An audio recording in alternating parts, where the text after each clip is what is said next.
Hello, San Francisco. TEDx. Oh my God, blinding light. Hi, everybody. How are you? Fine. Oh my gosh. Okay, so my name is Mel Robbins, and for the last 17 years, I have done nothing but help people get everything that they want. Within reason. My husband's here.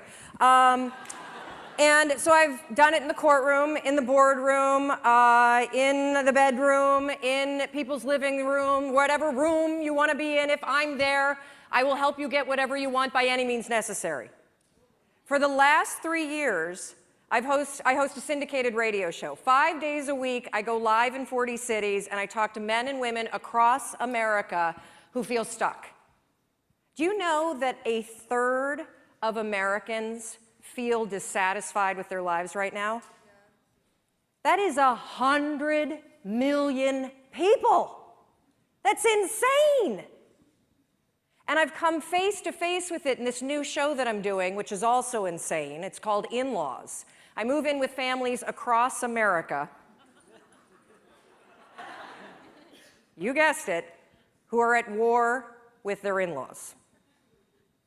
We move them into the same house. I verbally assassinate everybody.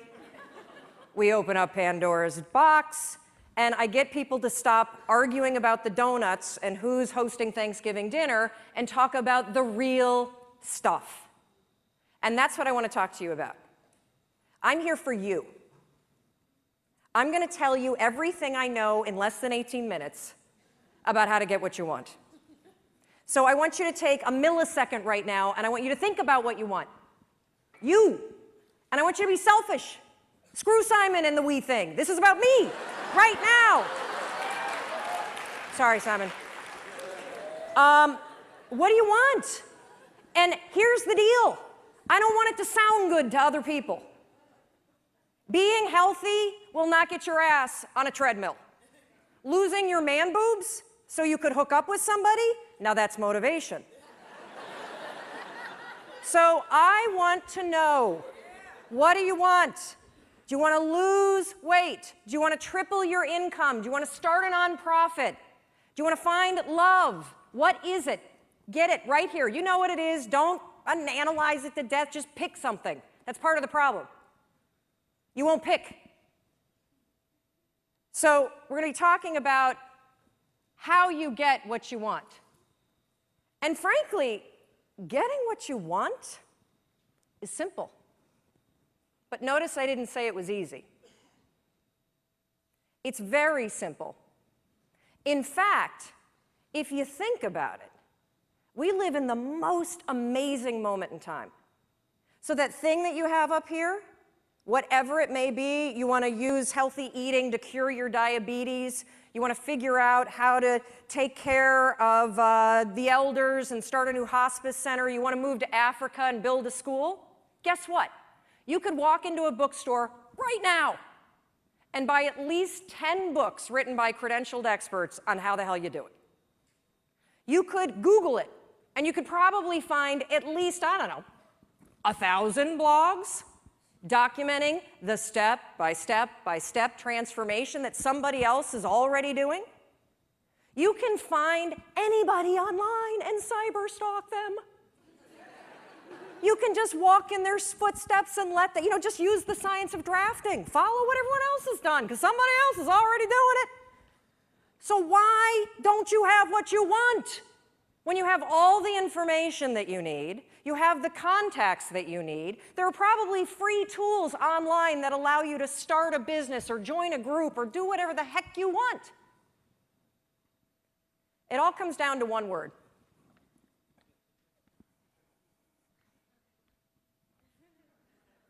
Shut the front door. You know what I'm talking about? The F-bomb. It's everywhere. You hear it all the time, and I honestly don't understand what the appeal is of the word. I mean, you don't sound smart when you say it.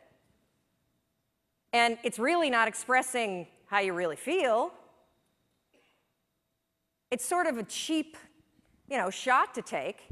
And of course, I'm talking about the word fine. How you doing? Oh, I'm fine. Oh, really? You are? Dragging around those extra 40 pounds? You're fine? Feeling like roommates with your spouse? And you're fine? You haven't had sex in 4 months? You're fine? Really? I don't think so. But see, here's the deal with saying that you're fine. It's actually genius. Because if you're fine, you don't have to do anything about it. But when you think about this word fine, it just makes me so angry. I mean, here we are at a conference about being alive, and you're going to describe the experience of being alive as fine? What a flimsy and feeble word. If you're crappy, say you're crappy. If you're amazing, say you're amazing. Tell the truth. And this not only goes for the social construct, oh, I don't want to burden you with the fact that I hate my life, or, hey, I'm amazing, but that would make you feel terrible. The bigger issue with fine is that you say it to yourself. That thing that you want, I guarantee you, you've convinced yourself that you're fine not having it. That's why you're not pushing yourself. It's the areas in your life where you've given up, where you've said, oh, I'm fine. My mom's never going to change, so I just can't have that conversation. I'm fine. We got to wait until the kids graduate before we get divorced, so we'll just sleep in separate bedrooms. I'm fine. I lost my job. I can barely pay my bills, but whatever. It's hard to get a job. And, one of the reasons why this word also just annoys me so much is scientists have calculated, oh yeah, I'm coming down. Scientists have calculated the odds of you being born. That's right. They've crunched the numbers. I see you up there. They have crunched the numbers on you. Yeah, no, you guys standing up, you want to sit down for this. They've crunched the numbers on you being born. And they took into account all of the wars and the natural disasters and the dinosaurs and everything else. And do you realize that the odds of you, yeah, right here, put your computer away, stand up for me, Doug. So the odds of Doug here, turn around, say hi to everybody. The odds, of Doug being born at the moment in time he was born to the parents you were born to with the DNA structure that you have, 1 in 400 trillion. Isn't that amazing? I'm so lucky. Yes. You're not fine, you're fantastic. You have life-changing ideas for a reason, and it's not to torture yourself. Thank you. Thank you, Doug. And Christine was right when she said all of you could be on stage, because all of you, we're all in this category. 1 in 400 trillion. All day long, you have ideas that could change your life, that could change the world, that could change the way that you feel. And what do you do with them? Nothing. Oh, hopefully I won't moon you. You didn't pay for that.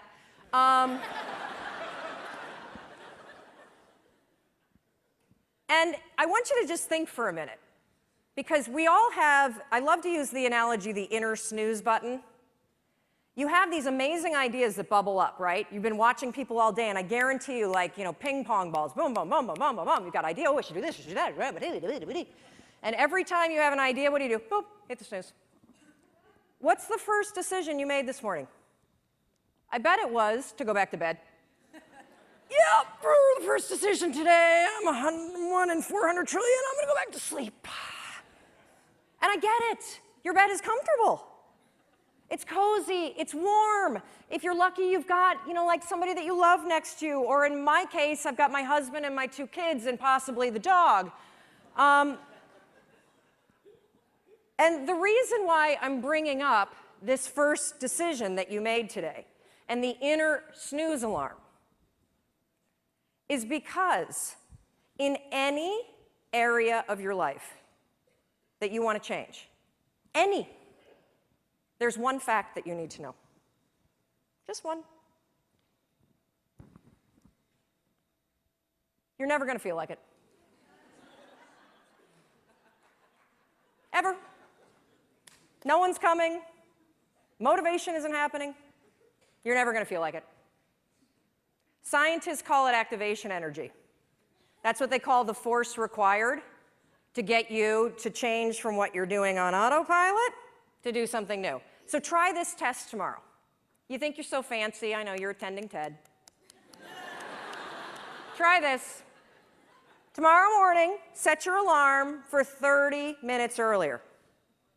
And then when it goes off, take those sheets, throw them off, and stand up and start your day.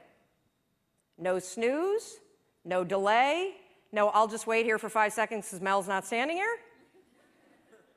Do it.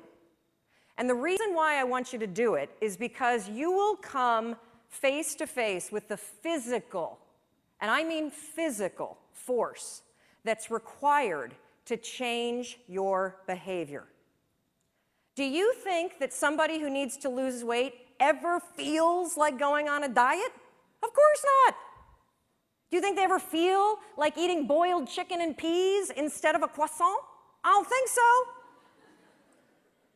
The activation energy required to get your ass away from your computer and out your front door to go on the walk you said that you were going to go on is the exact same amount of force that it takes you to push yourself out of a warm bed and into a cold room.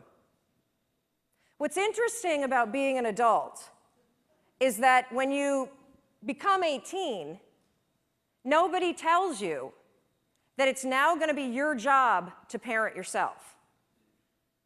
And by parent yourself, I mean it's your job to make yourself do the crap you don't want to do so you can be everything that you're supposed to be. And you're so damn busy waiting to feel like it. And you're never going to. My son never feels like getting off his DS. That's my job. Get off the damn DS. Kendall, clean up the Barbies. If you're going to have a nude party in my bathroom, at least clean it up. God, chew with your mouth closed. We're not in a barn for crying out loud. All right, dinner's coming. Get out of the pantry. As parents, and you were a kid, your parents make you do the things you don't feel like doing because you won't. Ever. Not now, not then, not ever. And even when you get good at something, you'll figure out something else you don't want to do. And then you'll plateau out and you'll get bored and you're like, I hate this job, it's boring. But will you look for a new one? No, you'll just bitch about that one. It's very, very simple to get what you want, but it's not easy. You have to force yourself. And I mean force. And the reason why I use the word force, when Roz was up here and talking about the emotion tracking, and she had the picture of the two sides of the brain, I look at the brain the exact same way. Only I describe one side of your brain as autopilot, and the other side is emergency brake. That's the only two speeds you get. Autopilot, emergency brake. And guess which one your brain likes better? Autopilot. You've had the experience where you've driven to work, right? And you get there and you're like, oh my God, I don't remember driving here. You weren't drunk. That was your brain on autopilot. It was functioning just at this level. And the problem with your mind is that anytime you do anything that's different from your normal routine, guess what your brain does? Emergency brake. And it has that reaction for everything. Everything. You walk into the kitchen and you see everybody's left their breakfast dishes for you. And you think for the 100th time, I'm going to kill them. In fact, I'm going to leave them here and I'm going to make them do it. But that's not your normal routine, is it? So your mind goes, emergency brake. And you go right into autopilot. I'll just load it and be pissed and then not have sex. That's what I'm going to do.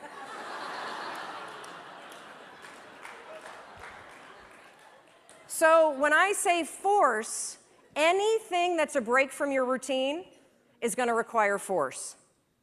And if you think about your life, it's kind of funny because are kids, and then we become adults, and we spend so much time trying to push our life into some sort of stable routine, and then we grow bored of it. You wake up at, the same time every day, you have largely the same breakfast, you drive to work the same way, you show up at work, you look busy, you avoid making calls, you update Facebook, you attend a meeting and doodle the whole time, you go back and update Facebook, you make plans for the evening, you look busy some more, then you drive home the same way, eat largely the same dinner, or, variety of it. You watch the same kind of media, and then you go to bed and do the same thing all over again. No wonder you're bored out of your mind. It's the routine that's killing you. I have this theory about why people get stuck in life. So most of you have probably taken your basic Psych 101 class, and you've bumped into Andrew Maslow's hierarchy of needs. Well, your body is kind of cool because you have these basic needs. And your body is wired to send you signals. If you are hungry, if you need food, what do you feel? If you need water, what do you feel? If you need sex, what do you feel? Thank you.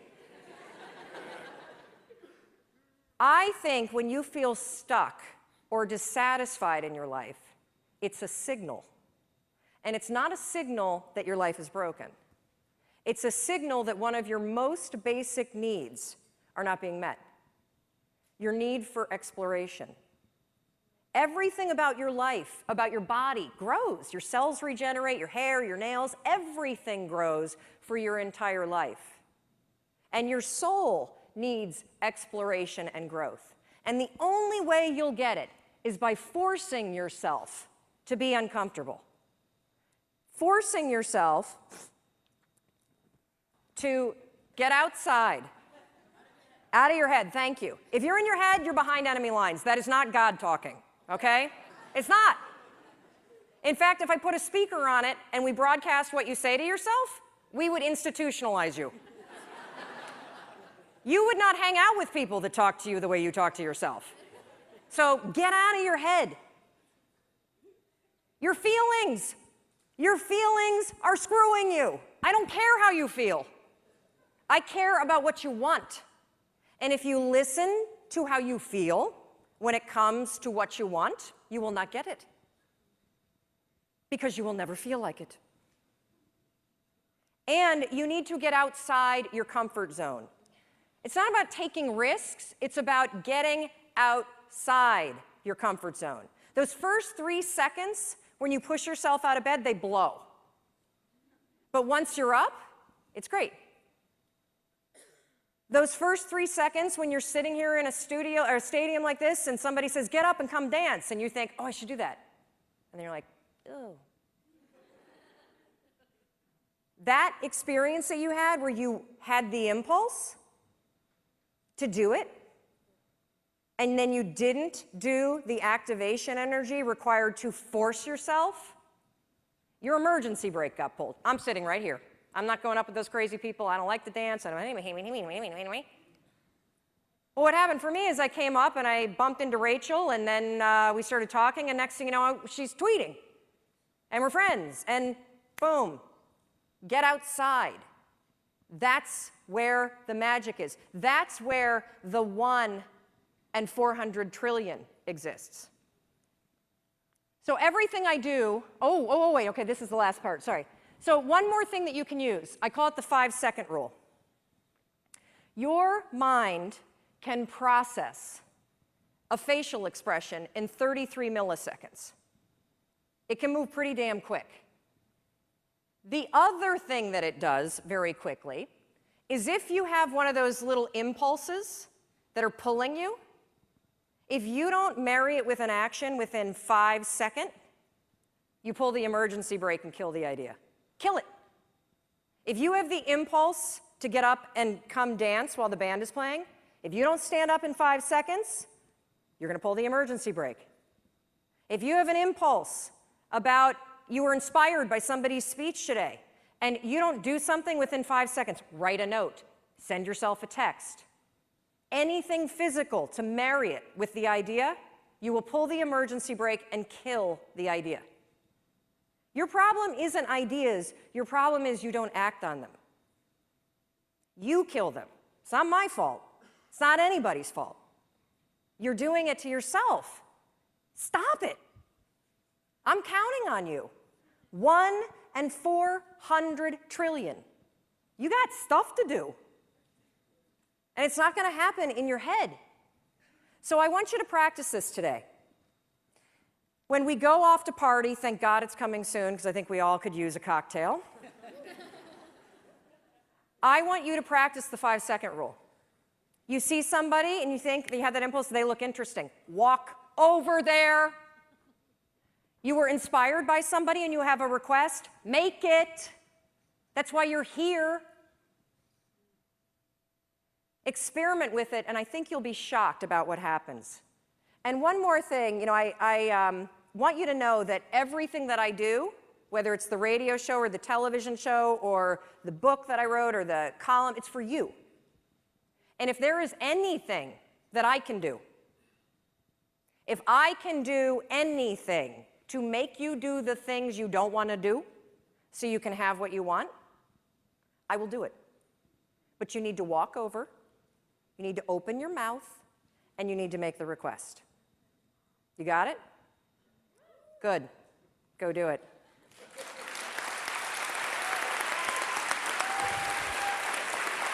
Thank you. Thank you. Yes, stand up. You have the impulse. Stand up.